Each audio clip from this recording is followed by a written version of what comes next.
السلام علیکم dear students آج ہمارے پاس ہے پیراگراف نمبر 7. ہم اس کو شروع کرتے ہیں. حضرت محمد صلی اللہ علیہ وسلم established strong ethical and legal frame work for the protection of orphans. Ethical کہتے ہیں جی ہمارے پاس اخلاقی، اینڈ لیگل فریم ورک اور قانونی ڈھانچہ. آپ صلی اللہ علیہ وسلم نے یتیموں کے تحفظ کے لیے مضبوط اخلاقی اور قانونی ڈھانچہ تشکیل دیا. سب سے پہلا پوائنٹ ہے جی اس کا guardianship with accountability. Guardianship کہتے ہیں سرپرستی کو، ود اکاؤنٹیبلٹی جواب دہی کے ساتھ سرپرستی. Those who took charge of orphaned children were held accountable. جو کسی یتیم بچے کی ذمہ داری اٹھاتے ہیں وہ جواب دہ ہیں for their treatment، اپنے رویے کے، and use of their wealth، اور اس کی دولت کے استعمال کے. The Quran says، قرآن کہتا ہے care for and کی دیکھ بھال کرو. Test the orphan well until they reach the age of marriage. یتیموں خوب جانچو یہاں تک کہ وہ شادی کی عمر کو پہنچ جائیں. And then if you find them be mature of mind، اور جب تم انہیں شادی کی عمر میں دیکھو یا پاؤ، hand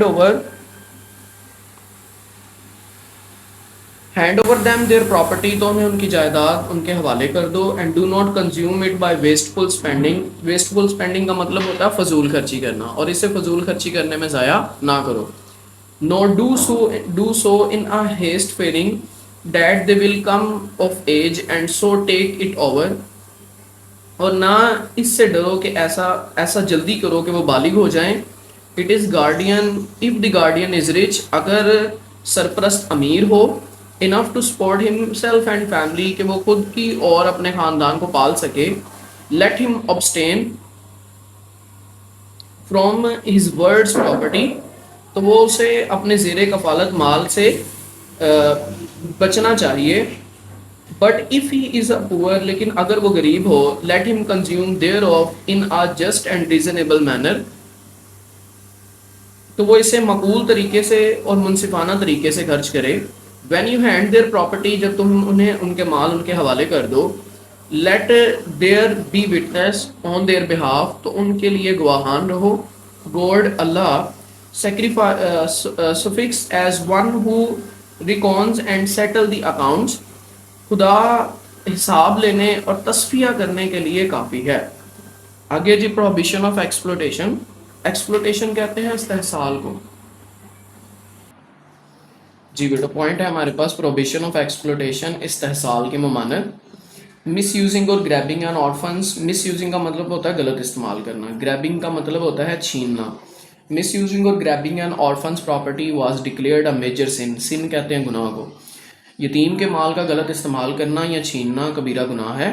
دی قرآن warns، قرآن تنبیہ کرتا ہے surely یقیناً those who consume the property of orphan، بے شک جو یتیموں کا مال ناجائز طریقے سے کھاتے ہیں، certainly they consume a fire in their bellies. bellies کہتے ہیں پیٹ کو، تو وہ اپنے پیٹوں کے اندر آگ بھرتے ہیں.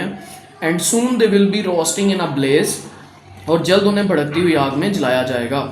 the like of which you have ever seen and degree of whose intensity none knows except God، جس کی شدت کا درجہ خدا کے سوا کوئی نہیں جانتا. آگے جی ہمارے پاس انکریجمنٹ آف کیئر، کفالت کی حوصلہ افزائی. ہی صلی اللہ علیہ وسلم stated، آپ صلی اللہ علیہ وسلم نے فرمایا، I and the one who looks after an orphan، میں اور یتیم کی کفالت کرنے والا، will be together in a paradise، جنت میں اکٹھے ہوں گے. like this، اس طرح. and held up two fingers، اور انہوں نے دو انگلیاں اٹھائیں to illustrate closeness، قربت کو، قریبی کو ظاہر کرنے کے لیے. میں اور یتیم کی کفالت کرنے والا ان دو انگلیوں کی طرح جنت میں اکٹھے ہوں گے. بیٹا ہم نے اپنا پیراگراف نمبر 7 کمپلیٹ کر لیا ہے. انشاءاللہ نیکسٹ لیکچر میں ہم اپنا پیراگراف نمبر 8 پڑھیں گے. Thank you for watching this video. Take care. اللہ حافظ.